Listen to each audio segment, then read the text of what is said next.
Welcome guys to week 2 of the 8-week reset. So this week is all about our nutrition plan and talking about food and how to get the most out of that for our lives.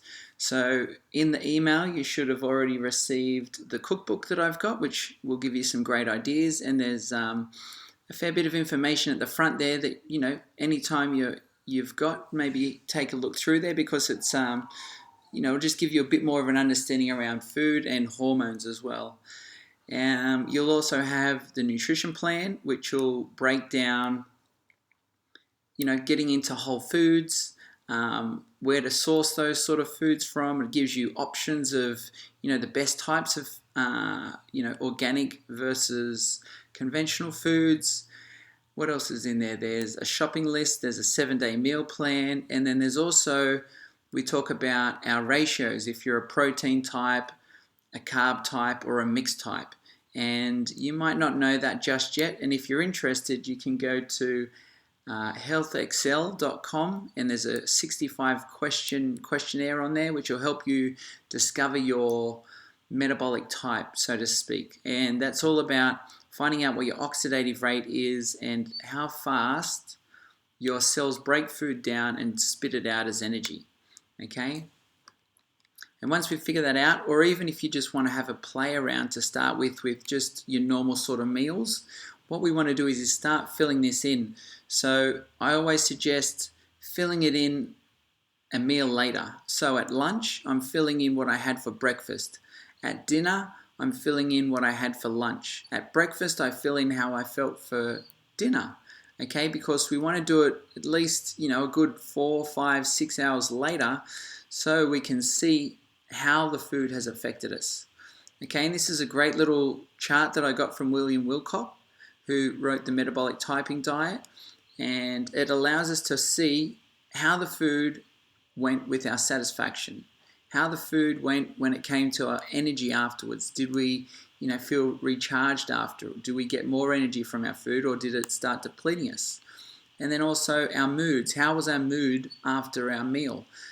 Food has definitely got an impact in what you eat, and also the portion sizes of your macronutrients, so your fats, proteins, and carbohydrates, and on your satiety, definitely on your energy, and definitely on your mood. Okay, so what we want to do is write down here to start with what you ate.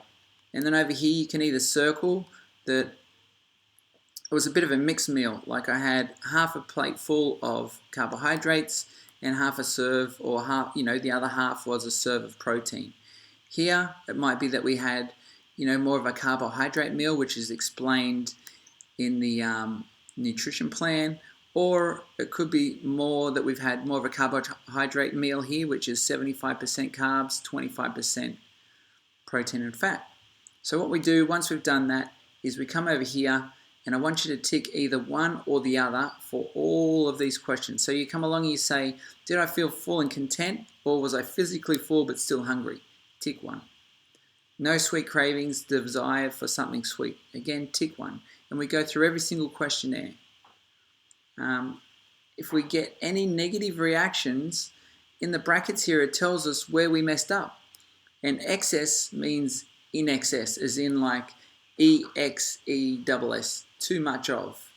And F&P stands for fat and protein. CHO is the carbohydrates. Okay, so for example, if you ticked physically full but still hungry, it might mean that you've had too much fat and protein in that meal. If you had desire for something sweet, again, maybe too much fat and protein. Already hungry, it might mean that you had insufficient calories or not enough to eat at that meal, or too many carbohydrates. Same deal, okay? So what we can do then is we can have a look, and maybe we had a couple of these ticks where it's too much fat and protein, and then I'm looking back at the meal going, well, I had bacon and eggs with an avocado. Okay, well, the majority of that bacon and eggs is your protein and fat, and avocado is a little bit of carbohydrates but with fat as well. So we can see that maybe there's been too much of a protein meal there. So maybe we need to, next meal just have bacon and eggs, but instead of the avocado, maybe we have some lettuce with it, or some broccoli, or some sort of carbohydrates to balance that plate out. And then the next day you might do that, and then you come across and you find that you're getting a lot more balance with the positive reactions. Okay, so it's all about, this is a fine-tuning skill, and it might take you a little bit of time. And I sort of went through this, and now I know exactly what I need to be eating, and it makes a huge difference. Because again, proteins, carbs, and fats, it's almost like trying to find the right ratio of petrol for your car. And if you put the wrong petrol in your car, that's when things start going wrong. And it's exactly the same with us. So we don't want to really focus on how much you're eating as in calorie-wise, but for me, the most important thing right now is to figure out, are you more of a mixed type, a protein type, or a carb type? And these are different fuels, right? So I want to find which fuel is going to best fuel your engine. Okay, so we go through that. There's a snack in there, lunch, snack, and dinners. And then also down here, did you drink your body weight in ounces of water today? This is American.